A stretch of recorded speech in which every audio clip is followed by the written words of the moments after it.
कहानी की शुरुआत 1300 बीसी से होती है, जहाँ पर अभी इजिप्ट में मूर्तियाँ और पिरामिड बन रहे थे। वहाँ एक काफ़ी सुंदर नदी भी थी।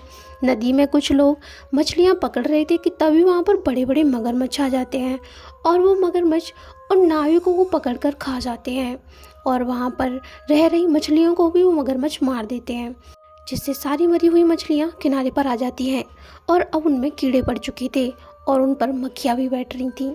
वो मक्खियाँ इतनी ज़्यादा हो जाती हैं और कीड़े इतने ज़्यादा हो जाते हैं कि वो पूरे शहर में फैल जाते हैं। अब वो लोगों पे वार करने लगते हैं और लोग उससे मरने लगते हैं। इजिप्ट एक बहुत सुंदर शहर हुआ करता था, उसमें एक अच्छी सी नदी थी, लेकिन वहाँ का राजा बहुत क्रूर था। वह अपने नगर में बड़ी बड़ी मूर्तियाँ और पिरामिड बनवा रहा था। इसके लिए मजदूरों की ज़रूरत थी। इसके लिए वो इब्रानी लोगों को अपना गुलाम बना लेता है और उनसे दिन रात काम करवाता है, जबकि वो उन्हें खाने को बहुत कम देता था। वह लोग 400 साल से इस राजा की गुलामी कर रहे थे, लेकिन अब वो थक चुके थे। उन्हें फिर भी भगवान पे भरोसा था कि एक दिन भगवान आएगा और उन्हें बचाएगा, और इसी आस में वो जी रहे थे। तभी हम देखते हैं राजा के महल को। राजा अपने महल में बैठा हुआ था। तभी उसे पता चलता है कि एक दूसरा दुश्मन राजा उस पर हमला करने वाला है। राजा के 2 सेनापति थे, एक उसका बेटा रामसेन और दूसरा मूसा, जो कि उसकी बहन का बेटा था। वो उन दोनों से कहता है कि तुम जाकर उसे युद्ध करो और उसे हरा दो। अब वो वहाँ की एक सेमन के पास जाता है युद्ध के शुभ मुहूर्त के बारे में पूछने के लिए। तभी वो कहती है कि यहाँ पर युद्ध तो ठीक रहेगा, लेकिन एक सेनापति मरने वाला होगा, दूसरा उसे बचाएगा, वही यहाँ पर राज करेगा। युद्ध शुरू हो चुका था। दुश्मन राजा हमला कर चुका था। दोनों सेनापति लड़ रहे थे, लेकिन तभी रामसेन पर दुश्मन राजा हमला कर देता है। लेकिन जैसे ही वो मरने वाला होता है, मूसा आकर रामसेन को बचा लेता है, जिससे रामसेन परेशान हो जाता है, क्योंकि सेमन की करी हुई भविष्यवाणी उसे परेशान कर रही थी। इसका मतलब अब मूसा इस पर राज करेगा, जिससे वो काफ़ी परेशान था। जब राजा को ये बात पता चलती है तो उसे भी दिक्कत होती है। वो नहीं चाहता था कि उसके बेटे की जगह कोई और राजा बने। इसके बाद हम देखते हैं बैठक बुलाई जाती है। सभी लोग मूसा की प्रशंसा करते हैं। तभी उन्हें पता चलता है कि इब्रानी मजदूर काम नहीं कर रहे हैं, वो बगावत कर रहे हैं। तो राजा अपने बेटे से कहता है कि उन्हें ठीक कर कर आओ, लेकिन वो मूसा से कह देता है। अगले दिन मूसा वजीर के पास जाता है, जो कि मजदूरों को संभालता था। वजीर कहता है कि मजदूर बगावत पर उतर आए हैं, हमें गुलामों को शायद आज़ादी देनी होगी। लेकिन मूसा अगले ही दिन मजदूरों से मिलने के लिए जाता है।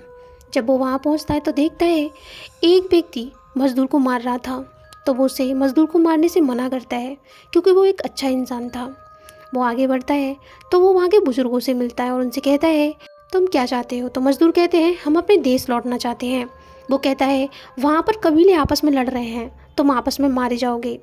जब मूसा उनसे उनका नाम पूछता है तो वो नहीं बताते, बल्कि उल्टा उससे नाम पूछते हैं। तो वो अपना नाम मूसा बताता है, जिसे सुनकर ना जाने क्यों सारे मजदूर होते हैं वो उसके सामने झुक जाते हैं और सभी उसे अपना नाम बता देते हैं। सभी लोग उसे एक जगह पर लेके जाते हैं और वो उसे बताते हैं कि वो कोई राजा का बेटा नहीं है, वो हमारी ही तरह मजदूर है, क्योंकि एक बार राजा को भविष्यवाणी मिली कि यहाँ पर हम में कोई एक ऐसा बच्चा पैदा होगा जो कि उसके साथ बगावत करेगा। इसीलिए राजा ने उस साल मजदूरों के सारे बच्चों को मरवाना शुरू कर दिया। लेकिन तुम्हारे माँ बाप तुम्हें मरता हुआ देखना नहीं चाहते थे, तो उन्होंने तुम्हें नदी में बहा दिया। लेकिन तुम राजा की बहन को मिल गए, तभी से तुम राजमहल में रह रहे हो। लेकिन मूसा इस बात को नहीं मानता और वहाँ से चला जाता है। लेकिन यहाँ पर 2 मजदूर गद्दार होते हैं, वो इस बात को सुन लेते हैं। वो तुरंत ही वजीर के पास जाकर इस बात को बता देते हैं कि वो एक दास का बेटा है। ये बात जब वजीर सुनता है तो वो तुरंत ही राजा को जाके बता देता है। इधर जो राजा होता है वो काफ़ी बीमार हो जाता है, जिसकी वजह से वो मर जाता है। उसके मरने के बाद ही यहाँ पर रामसेन को नया राजा बना दिया जाता है, जो कि काफ़ी क्रूर था। वह नया राजा बनने के तुरंत बाद ही दासों पर काफ़ी ज़्यादा अत्याचार करने लग जाता है, और इसके तुरंत बाद ही वह मूसा को वहाँ से निकालने के लिए तैयार हो जाता है, क्योंकि उसे पता चल चुका था कि वो एक दास का पुत्र है। और इसके बाद वो मूसा को वहाँ से निकाल देता है। मूसा वहाँ से जा रहा था, तभी वहाँ पर उसकी रियल माँ और बहन उससे मिलने आते हैं। वह उनसे गले मिलता है और कहता है कि वो उन सबको यहाँ से बचाकर ज़रूर ले जाएगा, और वो वहाँ से चला जाता है। मूसा रेगिस्तान में चलता रहता है, वहाँ दूर दूर तक कुछ भी नहीं होता। तभी अचानक से उसका घोड़ा भी मर जाता है। अब जब वो सो रहा था तो राजा के दो लड़ाके उस पर हमला कर देते हैं, लेकिन वो दोनों को ही मारकर उनके घोड़े ले लेता है और आगे बढ़ता है। अब वो काफ़ी दूर पहुंच चुका था। तभी एक जगह पे कुछ पानी भरने के लिए औरतें थीं जो पानी भर रही थीं। तभी वहाँ पर कुछ बकरी चराने वाले भी आ जाते हैं जो कि उन औरतों को परेशान करने लगते हैं। लेकिन मूसा वहाँ मौजूद था तो वो भी पानी पीने के बहाने से वहाँ जाता है और उन भेड़ वालों को अपनी तलवार दिखाकर डरा देता है, जिससे वो लोग वहाँ से चले जाते हैं। मूसा उन लड़कियों को काफ़ी अच्छा लगता है और उसे अपने साथ रहने के लिए कहती हैं। मूसा को धीरे धीरे एक लड़की से प्यार हो जाता है। अब उस लड़की की और मूसा की शादी करा दी जाती है। इसके कुछ दिन बाद ही मूसा के एक छोटा बेटा होता है। मूसा को वहाँ रहते हुए काफ़ी दिन हो चुके थे। मूसा भेड़ बकरियाँ चराने का काम किया करता था। एक रात जब वो भेड़ बकरियाँ लेकर लौट रहा था तभी वो एक पहाड़ पर चढ़ जाती हैं, जिसके बारे में लोग कहते थे कि वहाँ पर भगवान रहते हैं। इसके बाद हम देखते हैं कि वो उनको उतारने के लिए जाता है, लेकिन तभी वहाँ पर पत्थर गिर पड़ते हैं जिसके अंदर वो दब जाता है। वो दलदल में दबा हुआ था और उसके पास में ही आग जल रही थी। तभी वहाँ पर एक बच्चा आता है और वो उससे कहता है कि तुम भूल चुके हो, तुम्हें दासों को आज़ाद कराना है, तुम यहाँ के लिए नहीं बने। मूसा बेहोश हो जाता है, लेकिन जब उसे होश आता है तो वो अपने घर पे था। ये बात वो अपनी बीवी को बताता है और ठीक होने के बाद ही वो कुछ सामान लेकर तुरंत ही वहाँ से अपने दास साथियों को बचाने के लिए निकल जाता है। वो सीधे अपने दास साथियों के पास पहुँचता है और उनको अपने साथ लेकर राजा के कुछ ठिकानों पर हमला कर देता है और वहाँ पर आग लगा देता है। तभी हम राजा को देखते हैं जो कि अपने अस्तबल में आया हुआ था घोड़ों को देखने के लिए। लेकिन तभी वहाँ मूसा आ जाता है और रामसेन की गर्दन पे चाकू रख देता है और उससे कहता है कि तुम दासों को छोड़ दो, और वहाँ से कुछ घोड़ों को अपने साथ लेकर चला जाता है। लेकिन रामसेन की अक्ल यहाँ पर ठिकाने नहीं आती। वो अपने सैनिकों से कहता है कि तुम सैनिक लेकर जाओ और वहाँ पर जो भी मूसा का साथ दे रहे हैं उनको पकड़ पकड़ कर लटका दो। और वो ऐसा ही करते हैं। वह मज़दूरों के पास जाते हैं और काफ़ी सारे मज़दूरों को पकड़कर यहाँ पे लटका दिया जाता है। इसके बाद यहाँ मूसा को बहुत ज़्यादा गुस्सा आ चुका था। वह अपनी एक फ़ौज तैयार कर लेता है और अब रामसेन के महल पर हमला कर देता है। वह उसमें आग लगा देता है और उससे जो व्यापारी व्यापार करते थे उनके जहाज़ों में भी आग लगा देता है। इस बाद बच्चा फिर से उसके पास आता है। वो काफ़ी गुस्से में था। वो कहता है अभी भी राजा की अकल ठिकाने नहीं आई है, मुझे ही कुछ करना होगा। तभी यहाँ पर हम देखते हैं कि मूसा का एक दोस्त उसे छुप के देख रहा था। उसके पास कोई बच्चा नहीं था, यानी कि सच में वो बच्चा एक भगवान था। इसके बाद हम देखते हैं वही सीन जहाँ पर नदी में कुछ मछुआरे मछली पकड़ रहे थे। तभी अचानक से वहाँ पे बड़े बड़े मगरमच्छ आ जाते हैं और वो उन्हें पकड़ कर खा जाते हैं और वहाँ पे मछलियाँ भी मर चुकी थी। अब मछलियाँ सारी किनारे पर आ जाती हैं जो सड़ने लगती हैं, उनसे कीड़े पड़ जाते हैं और उसके अंदर से काफ़ी सारे मेंढक निकल कर शहर की ओर आ जाते हैं। वो पूरे शहर में फैल जाते हैं, यहाँ तक कि वो मेंढक अब राजा रानी के बिस्तर तक पहुँच चुके थे। अब काफ़ी सारी बीमारियाँ फैलने लगी थी क्योंकि मेंढक भी मर चुके थे और मक्खियाँ और मच्छरों ने हमला कर दिया था, जिससे राजा भी नहीं बच सका। तभी हम देखते हैं कि यहाँ पर मूसा उसे एक संदेश भिजवाता है जिसमें वो कहता है कि अब भी मान जाओ, क्योंकि अगर तुम नहीं माने तो भगवान तुम्हें कभी नहीं छोड़ेगा, ये सब भगवान कर रहा है।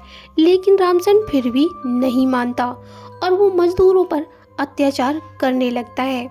उसी रात अचानक से आसमान में काले बादल छा जाते हैं और ज़ोरों से बारिश होने लगती है। अब वहाँ पर बड़े बड़े ओले पड़ रहे थे जिससे राजा भी नहीं बच पाता, उसे बहुत नुकसान होता है और वहाँ के सारे मवेशी मर जाते हैं। इसके बाद हम देखते हैं मूसा को ये सब देखकर अच्छा नहीं लग रहा था, क्योंकि राजा के साथ में वहाँ पर मासूम इंसान भी मारे जा रहे थे। इससे वहाँ के दास भी नहीं बच पाते, उनको भी काफ़ी नुकसान होता है क्योंकि वो भी तो वहाँ पर रहते थे। इसके बाद हम देखते हैं राजा को जो कि अपने महल में होता है। तभी वह गुस्से से कहता है कि मूसा ये भगवान नहीं कर रहा बल्कि तुम कर रहे हो। इसके बाद हम देखते हैं मूसा को जिसके पास फिर से वो बच्चा आता है और कहता है अब भी राजा नहीं मान रहा है, मुझे अब और भी ज़्यादा अत्याचार उस पर करने होंगे, तभी उसकी अकल ठिकाने आएगी। लेकिन यहाँ पर मूसा राजा के पास जाता है, उसे सब कुछ बताता है कि वो ऐसा ना करे। लेकिन यहाँ राजा फिर भी नहीं मानता और कहता है कि वो दासों को आज़ाद नहीं करेगा। इसके बाद हम देखते हैं वो बच्चा मूसा से कहता है कि तुम एक बकरी का खून लेना और उससे दास के घर पे निशान बना देना। ऐसा ही सभी लोग करते हैं, दास अपने घर के आगे बकरी का खून लगा लेते हैं। के बाद रात में अचानक से एक काली परछाई पूरे शहर पर छा जाती है और धीरे धीरे जिन घर पर निशान नहीं लगा था उनके बच्चे मर जाते हैं। यहाँ पर राजा का बेटा भी मर जाता है, लेकिन जिन लोगों ने बकरी का निशान लगाया था उनके बच्चे बच जाते हैं। दूसरे दिन राजा दासों के पास अपने बच्चे को लेके पहुँचता है और सभी दासों से कहता है तुम सब आज़ाद हो, चले जाओ। यहाँ पर दास बहुत खुश होते हैं और वो तुरंत ही उस शहर को छोड़ने लग जाते हैं। मूसा भी उनके साथ मौजूद था, लेकिन राजा को पछतावा होता है। वो कहता है कि उसे दासों को नहीं जाने देना था और वो अपनी सेना को उनके पीछे भेज देता है। इधर जब गुलाम आगे बढ़ रहे थे मूसा के साथ, तो मूसा को भी पता चल जाता है कि राजा ने अपनी सेना हमारे पीछे लगा दी है। इधर आगे समुद्र था, उन्हें समुद्र पार करना था, लेकिन कैसे? मूसा बहुत परेशान था और समुद्र को देखते जा रहा था और भगवान को याद कर रहा था। तभी अचानक से उसे समुद्र में पानी कम होता दिखाई देता है और वो सभी से कहता है कि हमें समुद्र को पार करना होगा। और आगे आगे मूसा चल रहा था और दास उसके पीछे पीछे चल रहे थे। समुद्र का पानी पीछे हटता जाता है और दास आसानी से समुद्र को पार कर लेते हैं। लेकिन जैसे ही राजा की सेना उस समुद्र में एंटर करती है, पानी फिर से वापस आने लगता है और राजा की सेना उसमें डूबने लगती है। मूसा उनको मरने देना नहीं चाहता था, वो उन्हें रोकने की कोशिश करता है, लेकिन यहाँ पर मूसा को रोकने के लिए वो राजा आता है। वो मूसा को ख़त्म करना चाहता था। मूसा उसे समझाना चाहता था कि क्या सही है क्या गलत, लेकिन वो कुछ भी नहीं सुनता। पानी वहाँ आ जाता है, लेकिन मूसा बच जाता है। मूसा जिंदा था। मूसा अपने सभी साथियों के साथ अपने गांव लौट आया था, अपने बीवी बच्चे के पास। इधर हम देखते हैं जब मूसा अपने साथियों के साथ घर लौट रहा था तो वो बच्चा भी मूसा के साथ मौजूद था। और ये मूवी यहीं पर ख़त्म हो जाती है।